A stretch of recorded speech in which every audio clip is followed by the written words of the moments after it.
In today's video, we're going to walk you through how to use the Google Ads Keyword Planner to find the best possible keywords to use for your Google Ads campaigns. And this video was part of a Google Ads course we're putting together for service-based businesses. And this video is the third video of the playlist. So if you are looking for a full step-by-step guide on absolutely everything you need to know to run a profitable Google Ads campaign, feel free to stay tuned for the other playlists inside this video, which will also be uploaded daily to the channel. So the first thing we want to do to use the Google Ads Keyword Planner to find our keywords is come to Tools first of all, and then under Planning, go to Keyword Planner. And now this is what the Google Ads Keyword Planner should look like once it's loaded. And just to point out, first of all, when it comes to different tools for keyword research, there are different SEO tools out there, for example, SpyFu and SEMrush, that you can also use to find keywords for your campaigns.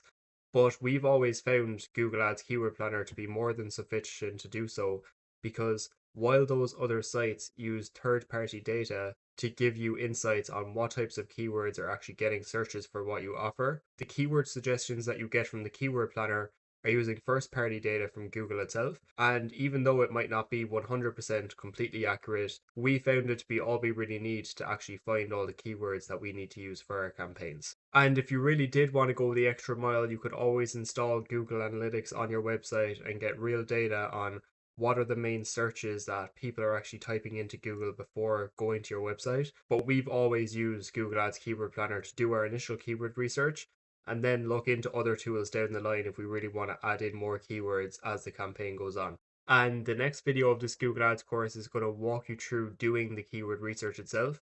But this is just going to show you all of the columns and everything you need to know about Google Ads Keyword Planner to understand how to use it for your keyword research. And when we're doing our keyword research, we always go to discover new keywords first of all. And under that, then we always go with start with keywords rather than start with a website. And what you want to do at first as well is select the location that you actually want to target. Because as a service based business, in most cases, you're probably not going to be targeting the whole country. Now, we can leave it as is for now, but if you're targeting a specific county, for example, Dublin, then you want to only select the actual area that you want to target. And to actually start getting some keyword suggestions then, and to start off your keyword research to see the data that you can actually come across inside Google Ads Keyword Planner. What we're going to do first of all is type in some relevant keyword suggestions for what we offer. So we'll stick with the landscaping example for this video as well. So we can enter in, for example, landscaping company, landscaping contractor. And once you enter in those two keyword suggestions, then for some keywords that make sense for the service that you offer, all you have to do then is press get results. And this then is where you should start seeing all of the different keyword suggestions that you could potentially add to your Google Ads campaign. And what we're going to do now inside this video is just walk you through what each of these columns mean from start to finish so that you know how to interpret all of these and you can take them into consideration when doing your actual keyword research, which we'll do then inside the next video. What you can also do is refine your keywords because we got in total 1500 keyword suggestions to potentially use, and we want to narrow that down where possible as well. So if you see under refined keywords some categories of keywords that you know that you will not want to appear for, then you can straight away remove those. So these appear to be competitor names, so we can start removing some of these keyword suggestions. So the more of these you see, you can just keep removing all of these if you recognize them as competitor names. Same with other brands, so that might also give you some competitor names, and you can just straight away start getting rid of as many of these as possible. So that way then you can narrow it down to the keywords that you could actually potentially end up using for your campaign. It'll also just save you a lot of time when doing your keyword research as well. So let's just say as a landscaping company, you don't want to offer lawn care because that's typically a much smaller job than your full landscaping. Then you can simply just remove that, and then all of the keywords related to that will be removed as well. And let's just say as well, you don't offer snow removal. That's another one you could remove. And then under materials, let's just say you don't work with concrete either. You can remove that as well. So you can refine your keywords to really narrow down the ones that you actually could potentially show up for. And you can see here already just from doing that a few times that we've narrowed it down to 1200 from 1500, but you can obviously narrow it down a lot more than this. And now that we've done that, we can actually go through the different keyword suggestions that we have here. So firstly, as you can see here in this first column, we have the actual keywords, and it's as simple as going through all of the keywords in the list and seeing which of these are actually relevant to what I offer. And what you can start doing with those, as we'll do with our keyword research inside the next video, is simply starting to add those keywords. You can add them to a Google Sheet or whichever way you'd like to collect your keywords that you're going to potentially add to your Google Ads campaign. This is where you find the potential keywords that you're actually going to target. The average monthly searches then is a really important metric to look at. And what I like to do a lot of the time as well is just click this here. So that way it shows us the keywords in order of those that actually have the most searches per month. And the reason for this is that in our campaigns, we want to be targeting at least a few keywords that are getting a few hundred searches or more per month. The reason for that is that we want to make sure that we actually have enough search volume to get the traffic we need to spend our budget. Because if we're only targeting keywords that have about 10 average monthly searches, then it's very unlikely that we're actually going to, get enough impressions to get the clicks we need to get the conversions we need for our campaign. So targeting keywords that actually have high enough average monthly searches is really important to make sure you consider for any campaign.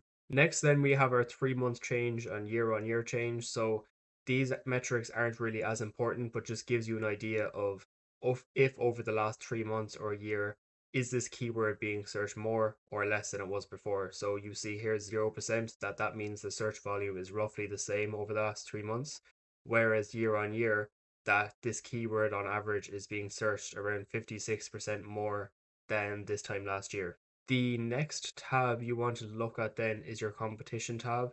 And again, in my opinion, it's not something that's really that important because you might think that you should only target keywords that have low competition, but typically keywords with low competition aren't usually the best keywords to target, whereas a lot of the keywords with high competition are typically the best ones to target because those are usually the keywords that everyone wants to appear for because they're usually the ones that actually lead to the most conversions as well. And you shouldn't be worried about targeting keywords that have high competition as long as we actually make our ads more compelling and have better landing pages as well than our competitors, which we touched on briefly in the first video when it comes to getting our benefits and unique selling points together that we can include in our ad copy so that if someone sees our ad, it's more likely to be clicked on than any of our competitors. But out of all of these columns then really, apart from average monthly searches and obviously the keywords themselves, it's the top of bid, low range, and high range that actually matter most because these numbers here are what gives you an indication as to what your average cost per click is actually going to be. And that's a really important number to be aware of because when we go through our initial campaign setup, as we'll walk you through, we'll be setting a specific bid as to what we're going to be willing to pay per click. And we're also going to need to know what our max cost per click bid limit is going to be as well when it comes to setting our daily budget. So it's really important to go through the list of keywords that you're actually going to target for your campaign.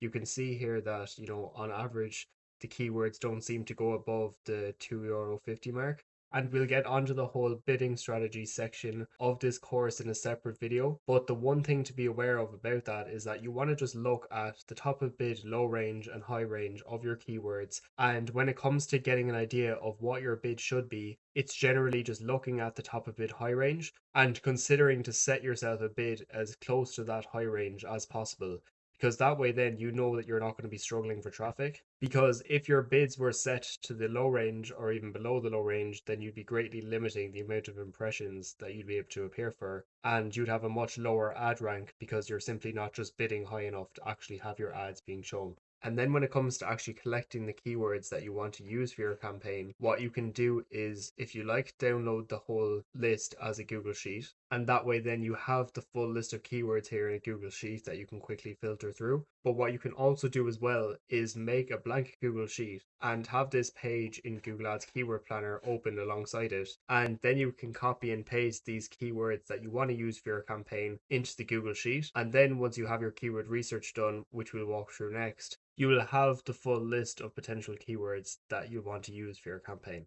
So I hope this video helped and gave you some clarity on exactly how to use Google Ads Keyword Planner to find the best possible keywords to actually use for your campaign. Now, if you do have any questions about anything we mentioned inside this video, feel free to leave a comment down below. And if you are a service-based business looking to have all of this implemented and done for you, feel free to have a look at the link in the description. And if you do like this Google Ads related content as well, do consider subscribing to the channel. as we'll be uploading a new video each day to our new playlist, which will cover a full Google Ads course for service-based businesses from start to finish. So hopefully you enjoyed the video, and we'll see you inside the next one.